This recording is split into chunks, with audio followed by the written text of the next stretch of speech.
दोस्तों स्वागत है फिर से आपका एक नई वीडियो में। इस वीडियो में हम जानेंगे कि बिहार सरकार शिक्षा विभाग ने जो अभी ट्रांसफ़र के लिए मार्गदर्शिका जारी किया है, उस मार्गदर्शिका के हिसाब से कैसे हम अपना ऑनलाइन करेंगे और क्या-क्या प्रोसेस होगा ऑनलाइन का, उसके बारे में सारा इसके पॉइंट टू पॉइंट चर्चा करेंगे। और इस वीडियो को लास्ट तक देखिए।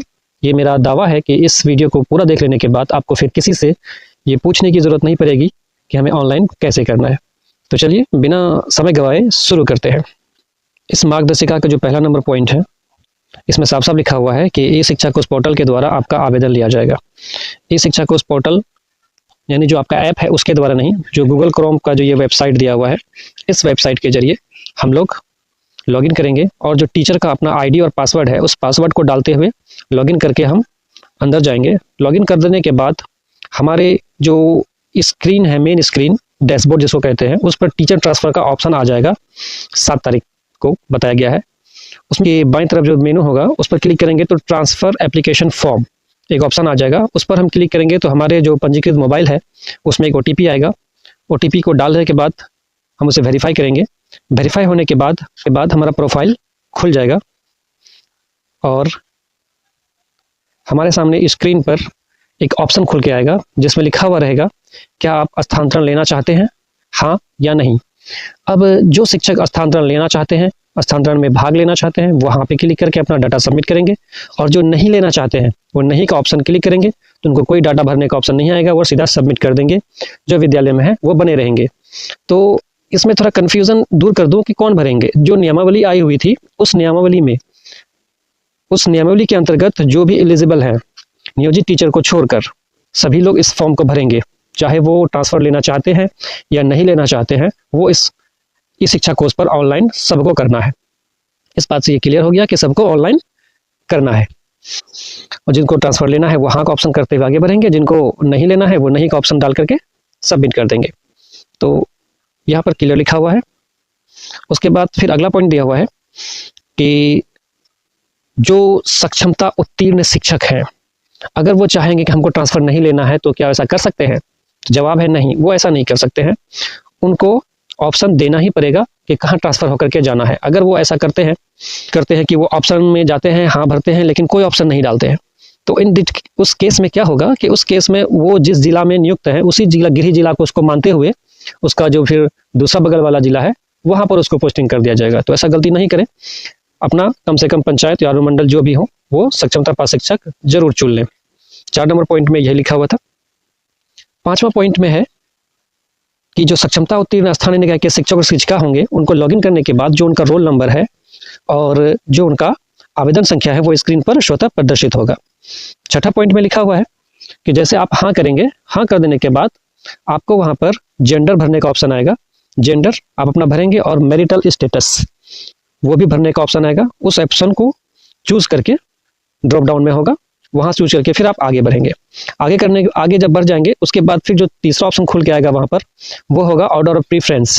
तो ऑर्डर ऑफ प्रीफरेंस के बारे में हम बताना चाहेंगे कि जो नियमावली निकली थी उसमें ऑर्डर ऑफ प्रीफरेंस दिया हुआ था इस प्रकार से कि जो सबसे ऊपर में होंगे जैसे असाध्य रोग वाले, फिर गंभीर बीमारी वाले, फिर दिव्यांग होंगी, फिर विधवा महिला होंगे और उसके बाद फिर महिला होंगे, फिर पति पत्नी होंगे, उसके बाद फिर पुरुष होंगे।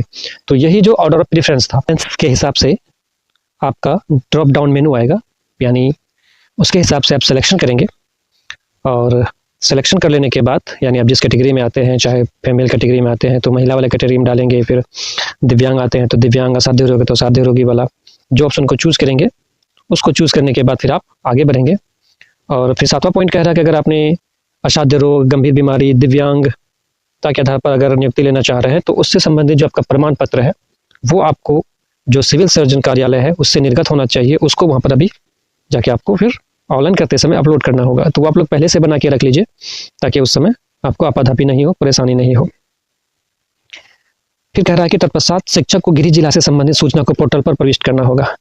यानी जो पति पत्नी है उसका जो गृह जिला है उसको फिर वहाँ पर डालने का ऑप्शन आएगा, अपना गृह जिला को उसमें डालेंगे। उसके बाद फिर ऑप्शन आएगा पति पत्नी अगर कोई जॉब में है वहाँ जाना चाहते हैं तो पति किस जिला में पोस्टेड है, पत्नी किस जिला में पोस्टेड है, किस स्कूल में है, किस ब्लॉक में है, वो सारा डिटेल्स उसे लिया जाएगा और उसका ऑप्शन भरने का आएगा, वो फिर आप भरेंगे।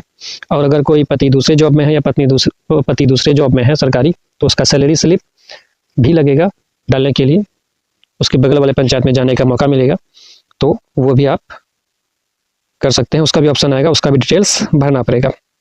11वां पॉइंट कह रहा है कि ऑनलाइन करने के लिए आपसे 10 विकल्प में 3 विकल्प अनिवार्य है और 7 विकल्प आपका ऑप्शनल होगा। यानी आप कम से कम 3 विकल्प भरेंगे जहां आपको जाना है। अगर आप पंचायत में जाना चाहते हैं तो 3 पंचायत का ऑप्शन देंगे और वो अनिवार्य है कि उससे कम नहीं दे सकते हैं, और मैक्सिमम आप 10 से दे सकते हैं। 7 ऑप्शनल है, 7 नहीं भी भरेंगे तो कोई दिक्कत नहीं है, लेकिन अच्छा होगा कि आप उसको भर देंगे, क्योंकि अगर 3 में सीट नहीं मिला तो फिर चौथे में ट्राई किया जाएगा आपका। चौथा में फिर अगर सीट फुल हो गया तो आपका फिर आगे जो चुनेंगे उसके हिसाब से फिर आपका सिलेक्शन के लिए पंचायत या ऑब्लिक जो पुरुष है उनके लिए अनुमंडल दिया जाएगा। 12वां पॉइंट कह रहा है असाध्य रोग, बीमारी और रुग्णता, दिव्यांगता के आधार पर नियुक्ति ऑटिज्म। कह रहा है कि इसमें जो भी अब पंचायत चूज करना है तो पंचायत कैसे चूज करेंगे। तो पंचायत चूज करने के लिए सबसे पहले आपको जिला चूज करना होगा। जिला चूज करने के बाद आपको फिर अनुमंडल चूज करना होगा। अनुमंडल को लेके जैसे सेलेक्ट कीजिएगा फिर आपको ब्लॉक चुनने का ऑप्शन आएगा। ब्लॉक फिर जैसे चुन लेंगे आपको फिर पंचायत या फिर नगर निकाय वो चुनने का ऑप्शन आएगा। इस तरह से जब भी आप पंचायत चुनेंगे हर बार आपको इस तरह से जिला चूज कर करके आपको 10 विकल्प जो आप लेना चाहते हैं ऑप्शन में वो आपको डालना पड़ेगा। और पुरुष भी उसी तरह करेंगे, पहले जिला चूज करेंगे, जिला चूज करने के बाद फिर अनुमंडल चूज करेंगे। अगर उसके जिला में एक ही अनुमंडल है तो बगल वाला जिला चूज करेंगे और वहां का फिर अनुमंडल को चूज करेंगे। और इस तरह से आपका फॉर्म लगभग भरा हुआ हो जाएगा। उसके बाद आप उसको सेव बटन पर क्लिक कर देंगे या फिर ड्राफ्ट बटन पर क्लिक कर देंगे। सेव ड्राफ्ट पर आपका वो बटन सेव हो जाएगा और फॉर्म आपका कंप्लीट हो जाएगा। और कंप्लीट करने के बाद फिर आपका सबमिट बटन आएगा, आप सबमिट कर देंगे। सबमिट करने के बाद आपका फिर मोबाइल पर OTP आएगा। बाद आपको फिर सबमिट सहमति हाँ का बटन आएगा, आप हाँ का बटन ऑप्शन आएगा, हाँ पर क्लिक करते ही आपका सबमिट हो जाएगा। सबमिट कर देने के बाद आपको फिर 2 ऑप्शन आएगा, व्यू एप्लीकेशन और मॉडिफाई एप्लीकेशन। व्यू एप्लीकेशन पर क्लिक करके देख लेंगे आपका सब कुछ सही है, आप संतुष्ट हैं तो उसका प्रिंट आउट लेके रख लीजिए। अगर आपको लग रहा है कि नहीं इसमें कुछ सुधार की आवश्यकता है तो मॉडिफाई एप्लीकेशन वाले ऑप्शन पर क्लिक करेंगे और मॉडिफाई करने के बाद उसमें जो सुधार करना है, जो पंचायत चेंज करना है, कुछ भी अगर बदलना है तो उसको बदलने के बाद फिर से आप उसको एक OTP आएगा, OTP डालने के बाद तब उसको फिर सबमिट कर देंगे। इस तरह से आपका फाइनल फॉर्म सबमिट हो जाएगा। ये प्रोसेस शुरू कब होगा? ये प्रोसेस शुरू होगा 7/11/2024 से 22/11/2024 तक ऑनलाइन का प्रक्रिया चालू रहेगा 15 दिन के लिए। इसी बीच में आपको ऑनलाइन करना है। इसमें कैसे किया जाएगा प्रोसेस, इस प्रोसेस के बारे में थोड़ी जानकारी दी हुई है, उसके बारे में हम लोग जान लेते हैं। ऑर्डर ऑफ प्रीफरेंस के आलोक में दिसंबर माह से इसका शुरू किया जाएगा। यानी ऑर्डर ऑफ प्रीफरेंस सबसे पहले किसको प्रीफरेंस मिला है, तो जो 2023 का जो लेटर देख रहे हैं आप, इसमें जो सबसे ऊपर 1 नंबर में है सबसे पहले उसको प्रीफरेंस दिया जाएगा। तो सबसे पहले उसको सीट अलॉट किया जाएगा। उसके बाद फिर जो सीट बचेगा उस पंचायत में फिर 2 नंबर में जो है उसको अलॉट किया जाएगा। फिर इस तरह से जो 3 नंबर में है उसको अलॉट किया जाएगा। इसी तरह जो ऑर्डर प्रेफरेंस है इस तरह से अलॉट करते जाएगा और सीट को भरते जाएगा। और इसके लिए रेंडमाइजेशन प्रोसेस को अपनाया जाएगा। रेंडमाइजेशन टेक्निक वही टेक्निक है जो BPSC शिक्षकों के लिए किया गया था और उसका एक लिस्ट बन के आया था। उसी लिस्ट के हिसाब से सबका फिर स्कूल में पदस्थापन किया गया था। सेम फिर वही प्रोसेस को अपनाया जाएगा। तो कह सकते हैं कि ये पुरुषों के लिए तो ना के बराबर है। इससे कुछ ही पुरुष 10% हो सकता है या 20% हो सकते हैं जो किस्मत वाले हों, उनको लकीली कुछ अपना जगह मिले तो मिले, वरना कोई नज़दीक का जगह उन्हें मिलने वाला नहीं है। और जो अपने अनुमंडल के बगल में है वो ना ही भरे तो ज़्यादा बेहतर है, या किस्मत वाले हैं तो भरें, आप ट्राई कर सकते हैं। उसके बाद कहा गया है कि अगर ऐसा केस हो जाए कि आपने जो 10 पंचायत चूज किया था उस 10 पंचायत में सीट नहीं बचा, वो सारा सीट फुल हो गया, तो क्या होगा। तो इस केस में बताया जा रहा है कि आपका जो ब्लॉक है फिर उसको ऑप्शन में लिया जाएगा और उस ब्लॉक में अगर कोई सीट मिलता है तो वहां पर आपको डाला जाएगा। अगर ब्लॉक भी फुल हो जाए तो क्या होगा, तो जो फिर आपका अनुमंडल है उसको लिया जाएगा, उसमें फिर कहीं सीट होगा तो आपको वहां पर दिया जाएगा। और ये प्रक्रिया तब तक किया जाएगा जब तक कि सभी शिक्षकों को स्कूल अलॉटमेंट नहीं हो जाता है। इसी के बारे में सारा चीज़ें बताया गया है।